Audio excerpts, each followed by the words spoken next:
Empire.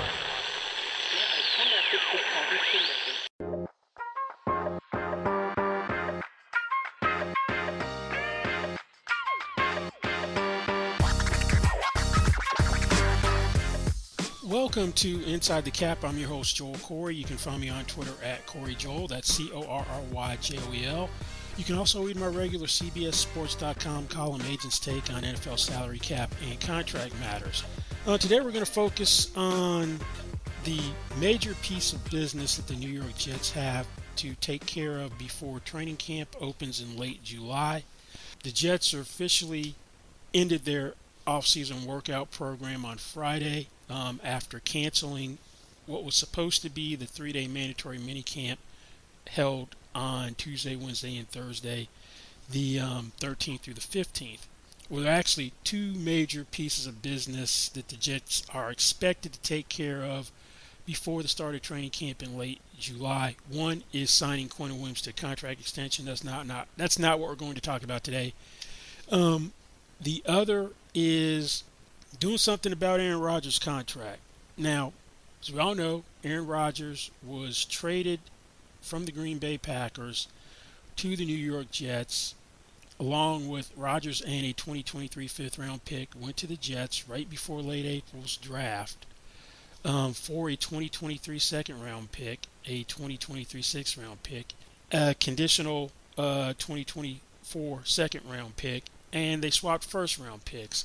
The Packers moved up two places to 13th from 15th, and Jets dropped to 15th. Now, the 2024 second-round pick becomes a first-round pick if Rodgers takes at least 65% of the Jets' offensive snaps this season. Now, something that had to take place prior to the trade was Green Bay and Rodgers needed to adjust his contract for one reason. Because of the way it was originally structured, there was an $58.3 million option bonus, which was counting on the cap for the 22, 23, 24, 25, and 26 contract years. Now, had they not made the adjustment, then there was going to be $14.575 million of a cap hit that Green Bay was going to take. Now, that was something Green Bay didn't want to deal with. What Green Bay was comfortable with was there was going to be slightly over $40 million of dead money because of the way that the contract was originally structured. That actually $40,313,570 of dead money. $7,673,570 was pre-existing proration from previous Packers contracts, but that 2022 deal that he did had a $40.8 million roster bonus that was prorated. So there's the pre-existing proration from the other Packers deals plus the $32.64 million of proration. Now, what the original deal was, he became the first $50 million per year player in the NFL. And it was signed as a 3-year deal, was what everyone considered it to be, for $150.815 million. There were two below market deals in 2025 and 2026 that no one expected Rodgers to play under. And they used a double option bonus with this contract structure. So he had the $40.8 million roster bonus in 2022 that was fully guaranteed, so that got prorated. Now, in 2023, Rodgers was supposed to make $59.515 million, where consisting of a $58.3 million roster option bonus, I should say, to exercise a 2025 contract year worth $20.9 million. Now, that his base salary is going to be $1.165 million, and he had a workout bonus of $50,000. Now, there's a second option in 2024. Rodgers had a $49.25 million base salary that's guaranteed for injury at signing, and then the $49.25 million is going to become fully guaranteed on the 5th day of the 2024 waiver period, which is 5 days after Super Bowl 58, which would be next February 16th. His 2024 base salary would reduce the $2.25 million fully guaranteed for $49 million payment, which would be in the form of an option bonus to pick up a 2026 contract year worth $15.05 million. And the window to exercise both of these options, long window, which is highly unusual of option bonuses, typically their first to third day of the league year, first 10 days of a league year.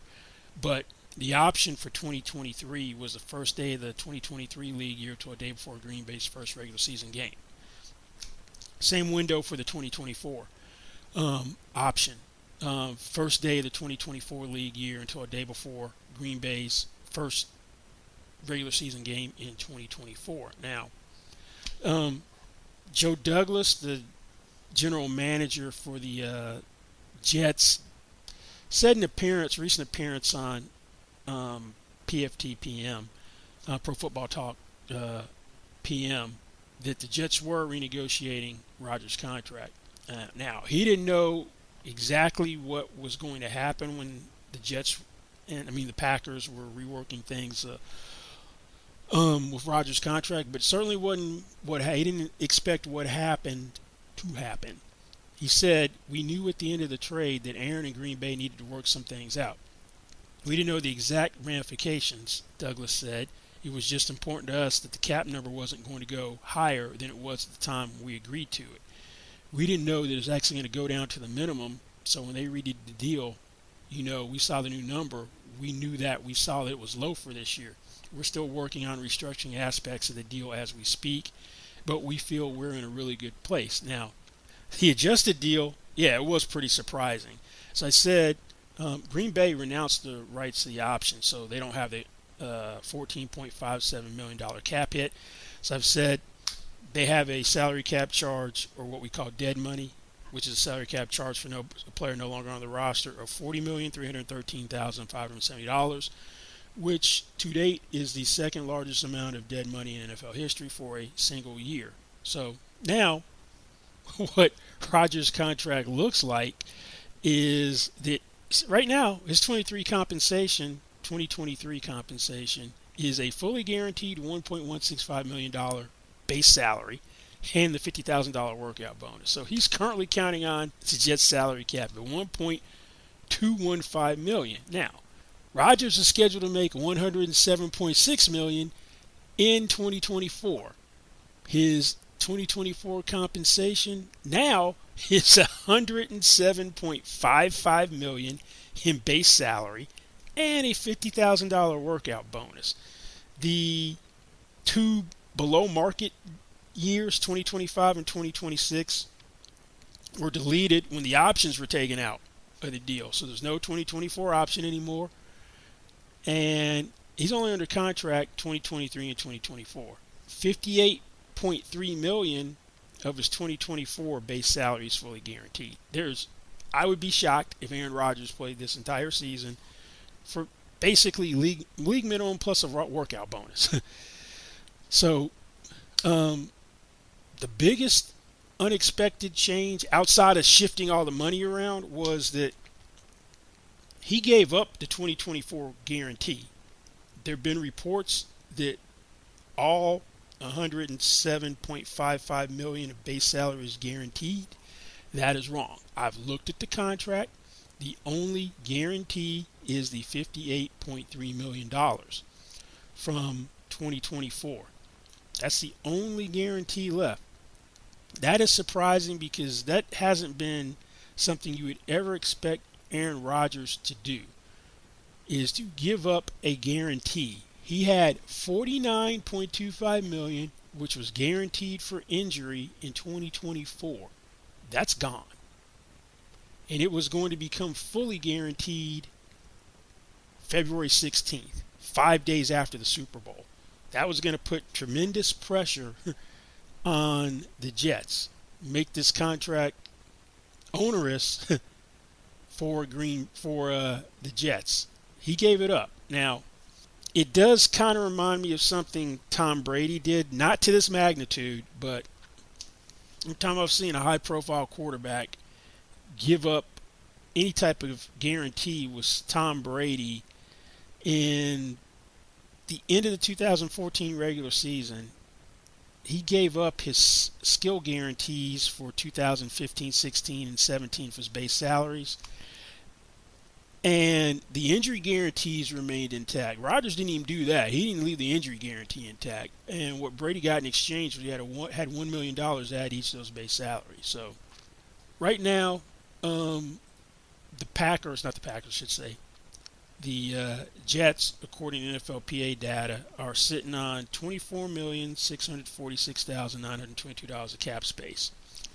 Now, Quinnen Williams, self-contained deal. They should create cap space from his fifth-year option. So they'll pick up, if it's structured like Jeffrey Simmons, Dexter Lawrence, they'll pick up $3 to $5 million of cap space depending upon the exact structure.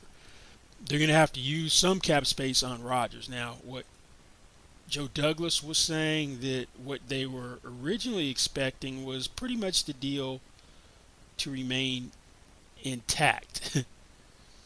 And had the deal remained intact, they were anticipating there'd be a $15.79 million cap hit for Rodgers in 2023.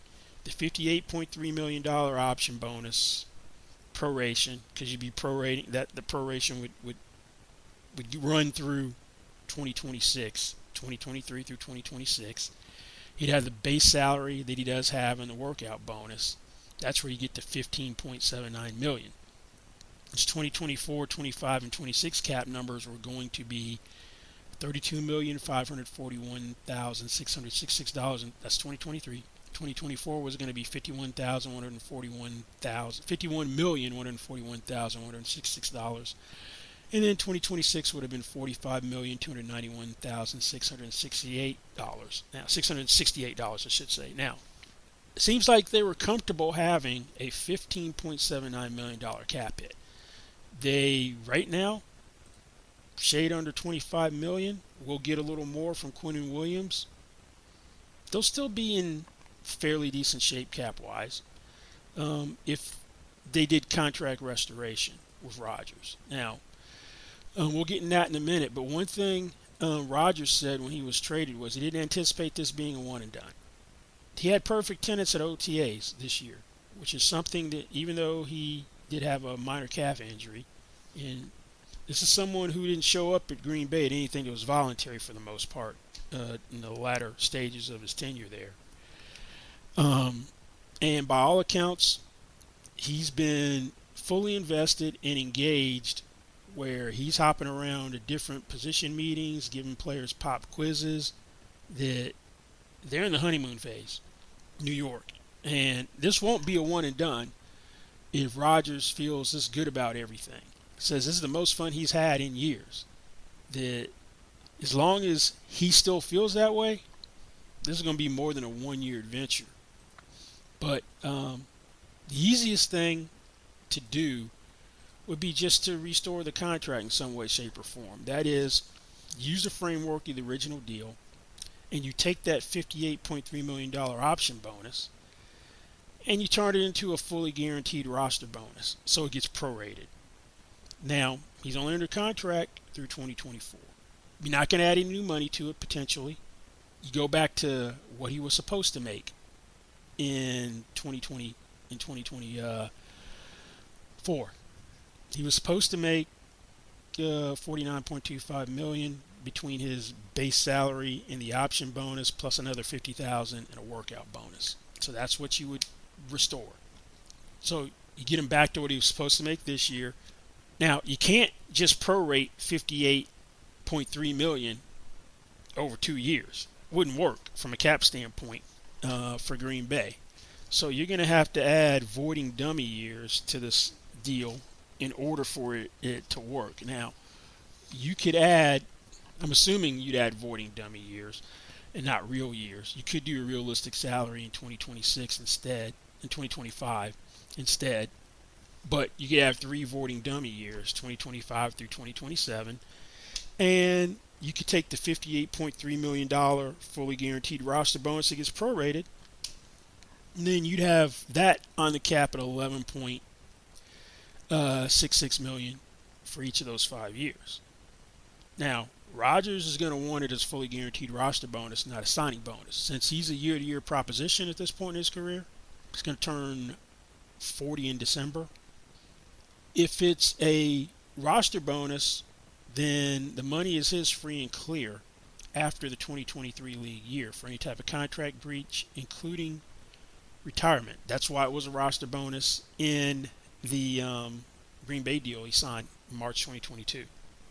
The signing bonus, then Green Bay would have rights to $46.64 million if he retired and stayed retired. If he retired after the 2023 season, his signing bonus, unless he negotiated special language for bonus forfeiture, under the way it reads in the collective bargaining agreement, they could get $46.64 million back if he only played 1 year. So I don't expect it to be signing bonus because the rights and obligation the team has extend beyond the 2023 league year. As a roster bonus, they don't. The 2024 compensation would be restored to the $49.3 million.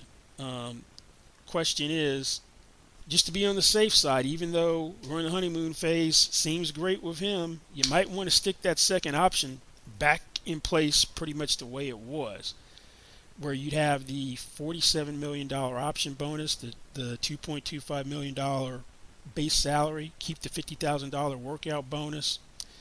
Then you have the option year for 2024 pick up a voiding fake 2028 league year, so you could prorate the option if you wanted to over 2024 through 2028, and then you could prorate that $47 million at $9.4 million for each of those years.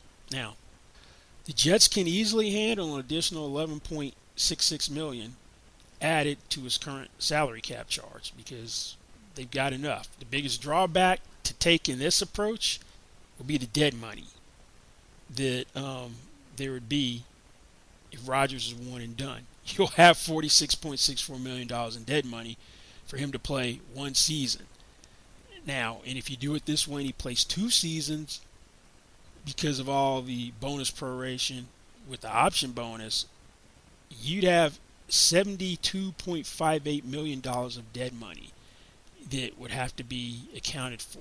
There'd be a way for you to take it over 2 years as opposed to 1, where you'd be taking 21.06 in 2024, and then taking, in 2025, and then taking 51.52 in 2026. You could split it up. There's a way to split it up that way, but that's if Rodgers played 2 years, and you went this route. And Rodgers has been someone that has been all about maximizing earnings. There have been 3 times in Rodgers' career where he's been made the highest paid player in the league. His contract extension in 2013 made him the highest paid player in the league. He had one in 2018 that made him the highest paid player in the league. Then the one in 2022 made him the highest paid player in the league. So as long as Rodgers adds a decent chunk of change to his 2023 compensation, he is going to bypass Tom Brady as earning the most money from NFL player contracts throughout a career. Now, using NFLPA data, I manually calculated Brady having a record $317,594,794, what he's made from his player contracts. Whereas Aaron Rodgers is number 2 all time at $306,692,206 as of today. So the fact that Aaron Rodgers gave up an injury guarantee in 2024, it's significant given how Aaron Rodgers has approached all of his contracts. He hadn't been Tom Brady, hasn't been a Patrick Mahomes, where he's looked out, well, let's try to do something where I get paid and we can account for other players, amass talent. Aaron Rodgers has been, hey, this is what I'm worth. I want to get paid that. It ain't my job to figure out the salary cap. That is your job.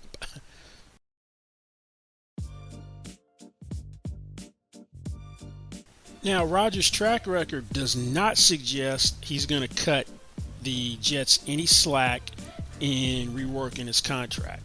Now, it'll be interesting to see whether he goes for contract restoration, and then how many actual real years there are. Is it going to be a real 2024 and a real 2025, or just a real 2023 and 2024? I suspect there'll at least be 2 new years. Now, there was a recently retired quarterback in the last few years that never gave his team a break financially on contracts until he was 39.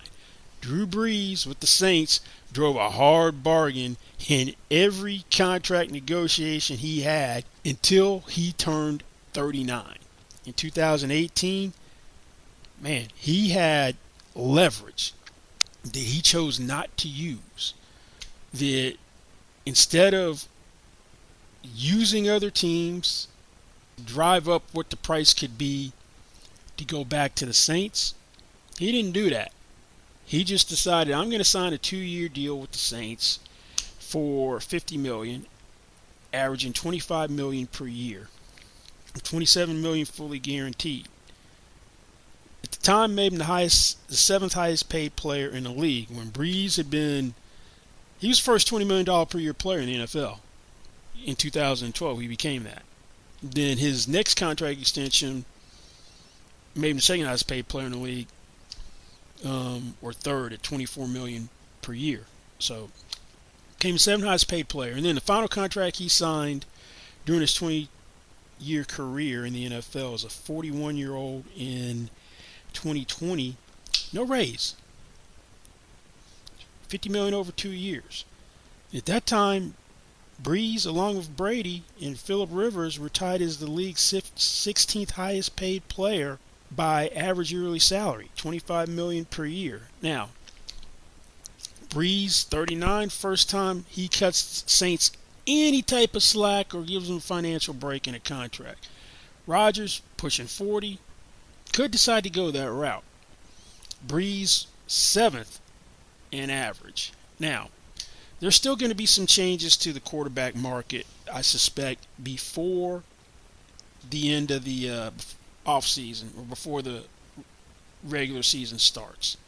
You got 2 guys who are eligible for contract extension, Cincinnati's Joe Burrow and the Los Angeles Chargers' Justin Herbert, who are probably going to be at the top of the market. Whoever goes last will probably be the highest paid player in the league. Right now, it is Lamar Jackson at $52 million per year with the Ravens, followed by Jalen Hurts at $51 million per year.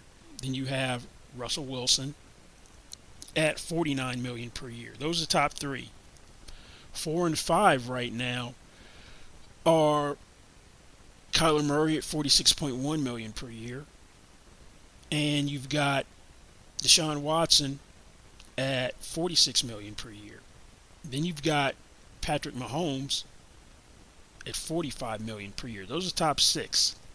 So you're going to have 2 more jump in, so that Mahomes is going to be 8th when it's all said and done. So if you want, for Rodgers is going to be in that Breeze neighborhood, then we're going to talk like $46 million, $46.25 million per year. So maybe he takes $46.25 million per year when the dust all settles, because that'll put him same place Breeze was, and that's what, $92.5 million over 2 years is the average. That would be a monumental concession for Rodgers, given his track record of his contracts.